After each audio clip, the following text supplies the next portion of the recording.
Well, most women hope to meet the right man someday and settle down for a lifetime of wedded bliss. So it's been with our Miss Brooks, who teaches English at Madison High School. When she first met Mr. Philip Boynton, Madison's biology teacher, she felt that here at last was just what the doctor ordered. That was 6 years ago, and Mr. Boynton still hasn't read the prescription. In fact, lately I suspected that Mr. Boynton was carrying on a flirtation with someone else. At breakfast Thursday morning, I voiced my suspicions to my landlady. Connie Brooks, are you inferring that Mr. Boynton has found greener pastures? I can't tell you whether they're greener or not until I find out where he's grazing.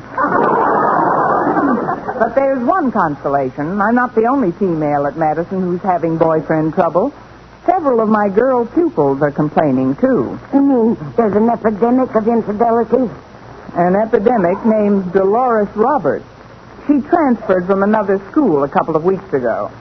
Isn't that the girl Walter Denton mentioned the other day? The one he referred to as Madison High's answer to the H-bomb? That's her, all right. I don't know what school she transferred from, but I'm sure of one thing. They had a whale of a course in manhandling. My goodness. She sounds like a little pepper pot. Oh, that must be Walter Denton to pick me up. Come on in, Walter. He's such a sweet boy. Good morning, Miss Brooks, Mrs. Davis. Well, it's Harriet Conklin. This is quite a surprise, Harriet. Walter called and said he couldn't pick you up this morning, Miss Brooks, so I drove by. Oh, that was very considerate, Harriet. Would you like something to eat? Oh, no, thanks. I've had breakfast. Then if you'll excuse me, I've got to clean up in the kitchen. See you later, dear. Bye, Mrs. Davis. I'll just finish this sip of coffee and get ready, Harriet. Before we go, Miss Brooks, there's something I've got to discuss with you. Oh, what is it? It's Walter Denton. I'm worried about that boy. I don't blame you. The way he eats, he's digging his own... It's got nothing to do with that, Miss Brooks. It's this new girl, Dolores Roberts. I think he's infatuated with her. Why should he be an exception? Most of the male youth at Madison are making goo-goo eyes at her. But I wouldn't worry about Walter if I were you, Harriet. I'm sure it's just a passing fancy. I wish I could be sure of that. But there's only one way I can be, and that's if you'll do me a terrific favor, Miss Brooks. Me? Yes. If I talked to Dolores about Walter, it wouldn't do any good. She'd probably just laugh at me. But if you were to discourage her about him... Now, wait a minute, Harriet. You know I don't like to mix into the personal affairs of any of my students. But this girl isn't even a real student yet. She's just looking the place over to see if it'll suit her. Oh, you've got to do me this favor, Miss Brooks. After all, you're sophisticated, morally wise, knowledgeable, charming, beautiful. I tell you what I'll do, Harriet. You keep talking to me, and I'll keep talking to her.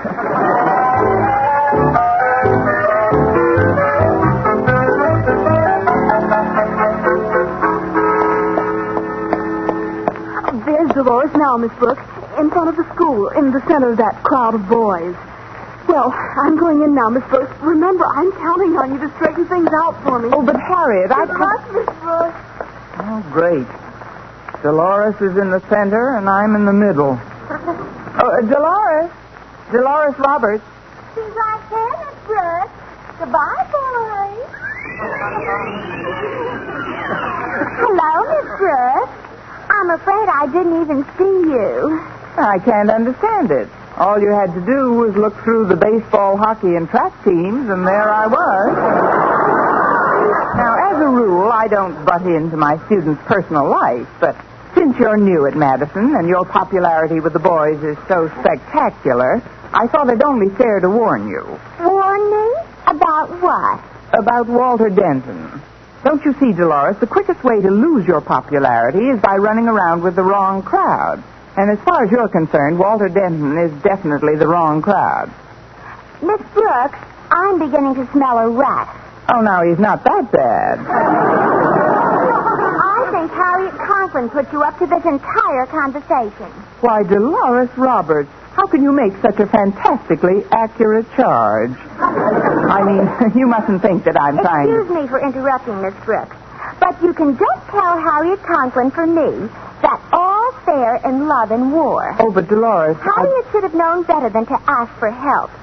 That's where women like you and me are so superior. No nobody hears you yelping in pain just because Mr. Boynton's been over to see my mother every night this past week. Yikes!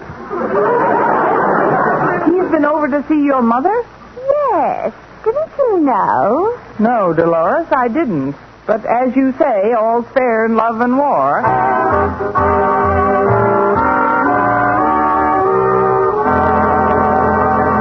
Well, after learning that Mr. Boynton had spent every evening of the past week with the mother of Dolores, men are such children, Roberts, I was about ready to hit the ceiling, preferably with Mr. Boynton's head. But when I met him for lunch in the school cafeteria, I had calmed down considerably, and it was apparent that he wanted to be forgiven for breaking our date on the previous night. I'm sorry I broke that date with you last night, Miss Brooks, but it was unavoidable. After all, when somebody new comes to your town, you want to make them feel at home. You want to make them feel at home. I want to make them wish they'd stayed home. No, you've been seeing Dolores Roberts' mother. Well, the truth of the matter is that I've been giving Mrs. Roberts driving lessons.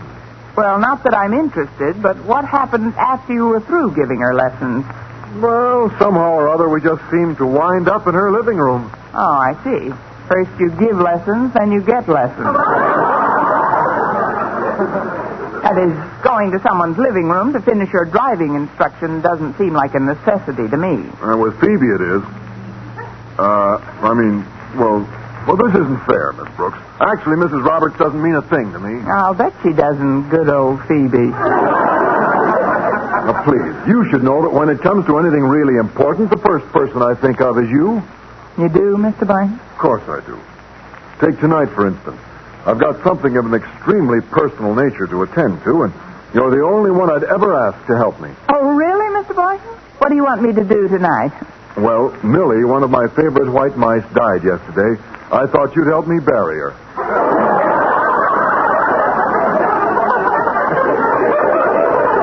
You romantic fool, you.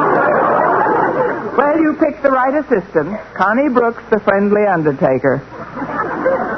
Now, don't tease me about it. I was very fond of that mouse, and she died in the interest of science. Well, where are you going to bury her? In that little patch of ground behind the athletic field. You know, where I put Agnes and Mabel, all the guinea pigs and mice whom I consider martyrs to the march of science. But I'm practically finished, and you're not even touching your lunch, Miss Brooks. There's something about this conversation that's not conducive to eating a cheese sandwich. Tell me, Mr. Boynton, does Mr. Conklin know about this secret burial plot of yours? Oh, certainly not, Miss Brooks. He'd never condone using school property for such a purpose. As a matter of fact, he's getting a bit suspicious. He came by my lab only this morning and wanted to know what the shovel was doing there. What did you tell him? You were waiting for a gold rush? No, I just said I was going to do some planning. Well, that beats lying. Looks like we're having company for lunch. Walter Denton's coming over. Salutations, most erudite faculty members. Never mind the flattery, Walter. Your final exams will still be judged on their merit. Oh, there's nothing like building up a little backlog of goodwill. Well, I completed the wooden box for Millie in shop class, Mr. Boynton. Oh, thanks a lot, Walter.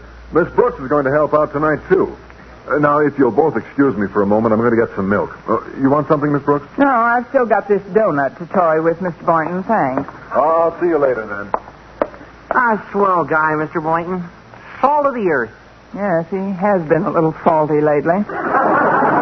Which reminds me, Walter, I hear you're something of a Don Juan yourself these days. Don Juan? Me? You're not going to deny your interest in a certain Dolores Roberts, are you? Deny it? Ay, Dolores. Hell dish. So you are smitten. Oh, I wouldn't say I'm smitten. It's just that whenever she comes near me, my undershirt crawls up and down my back like a Venetian blind. Well, that's a good way to judge a girl's appeal. Look, Walter, you'll have to excuse me now. I see Harriet leaving the cafeteria, and I want a word with her before she goes. Oh, better you than me, Miss Brooks. Harriet's a bit miffed at me these days, but I'll make it up to her after she cools off. Yeah, I'm sure you will, Walter. See you later. Okay, Miss Brooks, and thanks for being so understanding. It's my specialty. Harriet, Harriet Conklin. Oh, hi, Miss Brooks. How did you make out in your little talk with Dolores this morning? All I accomplished, Harriet, was to find out that you and I are in the same boat. Mr. Boynton's been going with the mother and Walter with the daughter. Well, listen, Miss Brooks, we've got to put our heads together and think of a way out. Can I come over to your place tonight? Tonight? No, Harriet, I've got something to do tonight. I'm helping Mr. Boynton bury Millie. Beg pardon? It's his latest scientific casualty. Millie's a white mouse, and I promised I'd help him bury her next to Agnes and Mabel behind the athletic field. Oh, but you mustn't breathe a word of this to your father. He doesn't know about it. Oh, don't worry, Miss Brooks. I won't tell Daddy anything. If Mr. Boynton's going to... Wait a minute. I've got it. I think I've got the perfect plan. What is it, Harriet? I'll tell you later, Miss Brooks. What an idea. What an idea.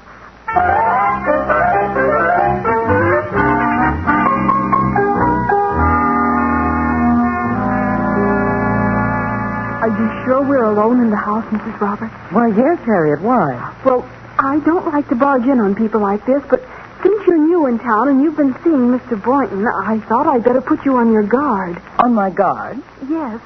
I wouldn't want you to end up the way Agnes and Millie and the other women in his life did. What are you talking about? What happened to them?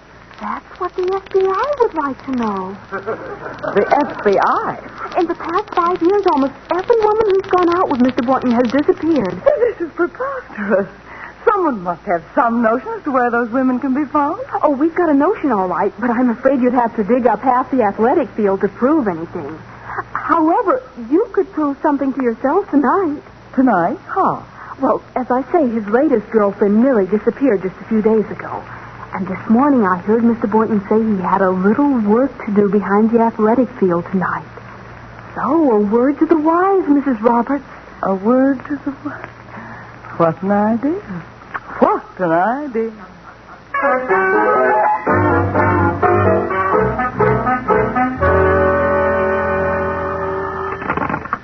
Hello, Principal's office. Osgood Conklin himself speaking. Who? Oh, what can I do for you, Mrs. Roberts? What? What do I know about Mr. Boynton's private life? Well, outside of the fact that he's going with one of our teachers, a Miss Brooks, I'm afraid I don't know anything. What's that? Has she disappeared? No such luck.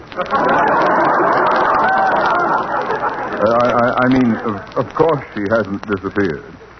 Who? Agnes? Millie? You've never mentioned them to me. Why? They've all vanished. But what happened to them? Oh, I see. He buried them all near the athletic field. Well, that's a very simple matter. He buried them all near the athletic field! Mrs. Roberts, this is positive. Wait a minute. He did have a shovel in his laboratory this morning. What? Tonight? Yes, of course, Mrs. Roberts. What an idea. What an idea.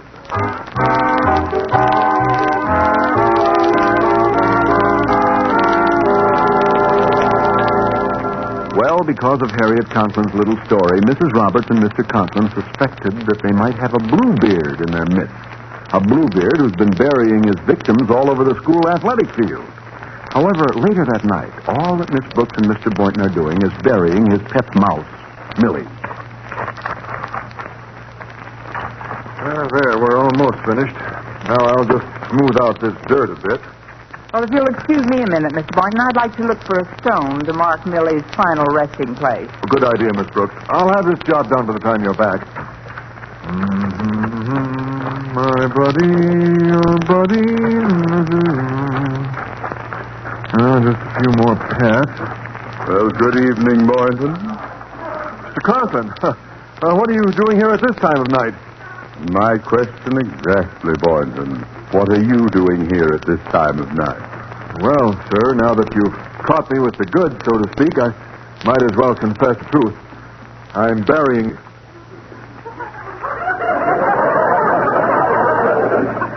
Burying Millie? And it's true. Well, I didn't think you'd really mind, Mr. Conklin. You didn't what? Oh, I meant once you got used to the idea. Boynton, do you mean to tell me? I found a rock almost... Why, Mr. Conklin. Miss Brooks, what are you doing here? Well, It's all right, Miss Brooks. Mr. Conklin knows about it. Of course, as I suspected, he doesn't wholly approve of what I'm doing. Doesn't wholly approve. I abhor what you're doing. But is Miss Brooks in on this, too? Oh, sure. I usually help him with the digging. Usually? Then there were others besides Millie. Oh, yes, at least a dozen. A dozen? Well, I hate to quibble with you, Miss Brooks, but I'd say there are closer to 24 scattered around here. 24? Buried under my athletic field? Boynton, why? Why did you do it? Well, you couldn't expect him to leave them lying around his lab, could you? Oh, quiet! Don't you feel any remorse, Boynton? Well, naturally, sir. When you're as close to them as I was, you hate to see them go. Particularly this last one, Millie, with her fuzzy white ears and beady little eyes. Oh, she certainly was a lively one, all right. I'll say she was lively. Couldn't keep her still a minute. She was always hopping all over the place. But, I think Agnes and Harry were just as cute. Harry? Yes, we were wild about Harry. And Harry was wild about... Oh, silence! Yes, this man doesn't care whom he poisons. Is that you? Well, Mr. Boynton. Oh, hello, Mrs. Roberts. Keep your eye on the road, Phoebe. It isn't true about Millie and the others, is it, Mr. Conklin? Gosh, do you know about it, too? Bad news sure travels fast. I'm afraid it is true, Mrs. Roberts. If you're here to help with the digging, you're too late. Who is this? This is Miss Brooks. She assists him. Oh, it's so unbelievable. How many were there? He says 24. 24. Give a dozen, take a dozen. Oh, I can't believe that... Hello, everyone. Oh, Mr. Conklin, Mrs. Roberts. What are you doing here? Never mind that, Denton. What are you doing here? Oh, I came over to see if I could lend a hand. You mean you know what's going on, too? Oh, yes, sir. Oh, yeah, I consider it a privilege to study under a master like Mr. Boynton. In fact, I am seriously considering following in his footsteps. This is beyond belief. Oh, and to think I let my little girl go out with this monster. Well, I've heard all I need to. I'm removing my daughter from this school immediately, Mr. Conklin. Oh, but Mrs. I wouldn't risk her life or my own with these fiends another minute. And as far as I'm concerned, if we can leave this town by tomorrow, we'll do it. Good night. Mrs. Roberts, wait. Oh, let her go, Mr. Conklin. She's too excitable. Too excitable!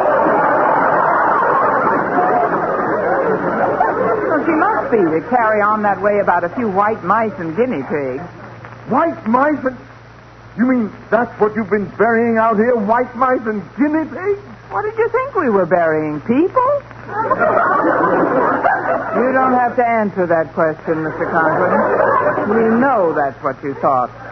And Mrs. Roberts thinks the same thing. Well, if that's the case, I've got to stop her, tell her the truth. Oh, no, you don't. Your daughter Harriet concocted this idea because she didn't like the attention Walter was paying to Dolores.